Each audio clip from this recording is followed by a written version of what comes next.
در مرحله اول تایید کردن این رولی خیلی زیاد داره، پس آنها بسیار مردم درک میکنه واقعیت ها را، اما در ساعت اول زمانی که ترس است، زمانی که هراس است، زمانی که مورد لط و کوب و شکنجه قرار میگیری، اینجا خیلی مهم است که یک کسی تایید یک دعوت حق بکنه.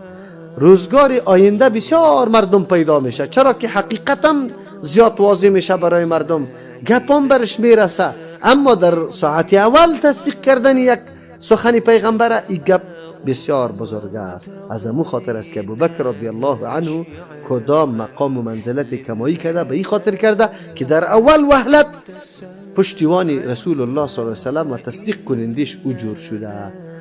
علی رضی الله عنه هم اول ایمان آورده، خدیجه رضی الله عنها هم اول ایمان آورده، اما یکیش خرد و دیگهش سیاسر بود که تنها در خانه زندگی میکرد.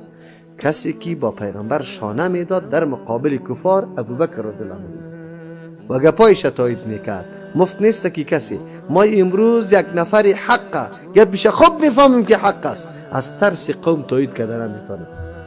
بیشتر یک برادر زنگ زده بود از یک مسجد، به یکی از برادرها کدام ریش سفید چیسته دستام انداخته، مردم هم جمع شده.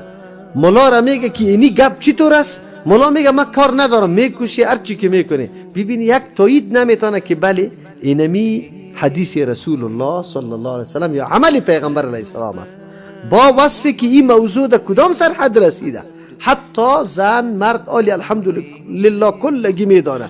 سعی کنیم مولا تایید کردن نمیتونه، یک نفر بیان نخونه میکنه، مردم خونه میفهمونه، لا اقل وقتی که مورد استفتاء قرار میگیره امی قدر نمیتونه که بله اینمی گپ درست است در حدیث پیامبر آمده، امی قدر گپ هم نمیکنه. چرا؟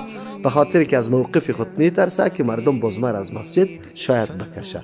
تایید کردن ببینی در روزگار اولی که پیغمبر آواز توحید بلند کرده، کی است که تایید کنه پیغمبر صلی الله علیه و سلم؟